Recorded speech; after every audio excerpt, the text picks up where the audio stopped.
আপনারা আসন বিক্রি করে আমাকে বুঝান যে মানসিক বিকারগ্রস্ত। আসন বিক্রি করছেন আপনারা, আসন বেচছেন আপনারা। নেভার মাহফুজ রক্ত আপনার সাথে রিমান্ডে ছিল না?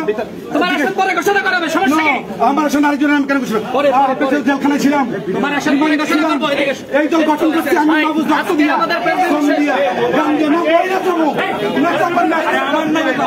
মরবো বানাইছি না, মহিলা যাবো মহিলা যাবো। এই দলের জন্য জীবন দিছি, এই দলের জন্য জীবন দিছি। ঢাকা বিশ্ববিদ্যালয় বাইর করে দেন। এইটা অন্যায় করা হয়েছে, কোন প্রার্থীর কার্যকরতা করা হয়েছে মানে হবে না। আপনারা বৈষম্যের কথা বলে RICL TMX, যুগের পর যুগ স্থাপনা থাকে মজবুত। আপনারা বৈষম্য করেন। সর্বপ্রথম 2018 সালে এই মিডিয়া মানুষ ছিল না, মানুষ জানে না। পরিকল্পিতভাবে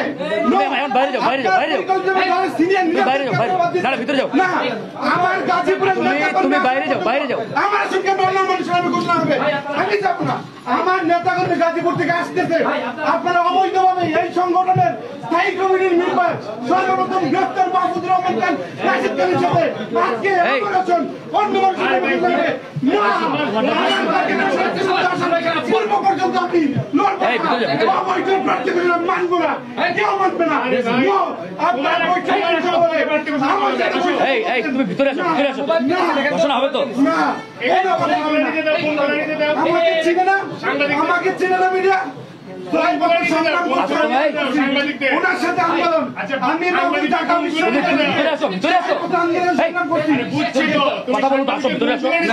আমি ভিতরে যাবো কেন? কথা বলবো না। আপনারা আমার নেবারিবার বৈষম্যের কথা বলে আপনারা বৈষম্য করতেছেন। আমার লোকাল আমি সব না তোমার করতেন কেন করছেন? আমি 6 বছর আপনারা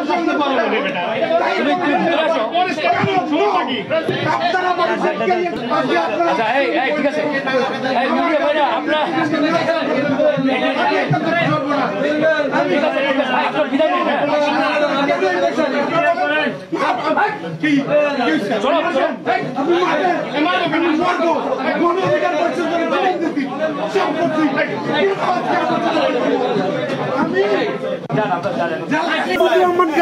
আমাকে এখানে বঞ্চিত করা হচ্ছে।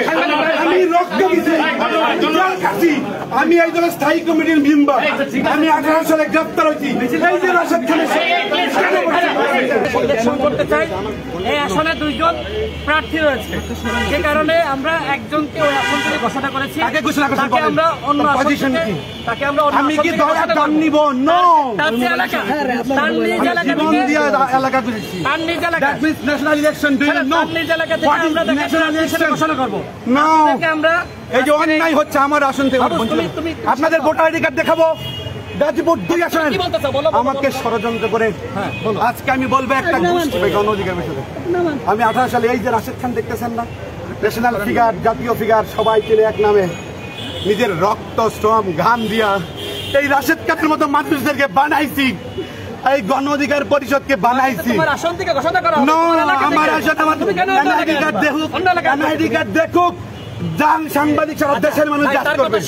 আমি বলি এই রাশেদ খান সামনে আমার ভাই, সে আমাকে এই যদি হয় ভাই ভালোবাসার বৈষম্যের শিকার।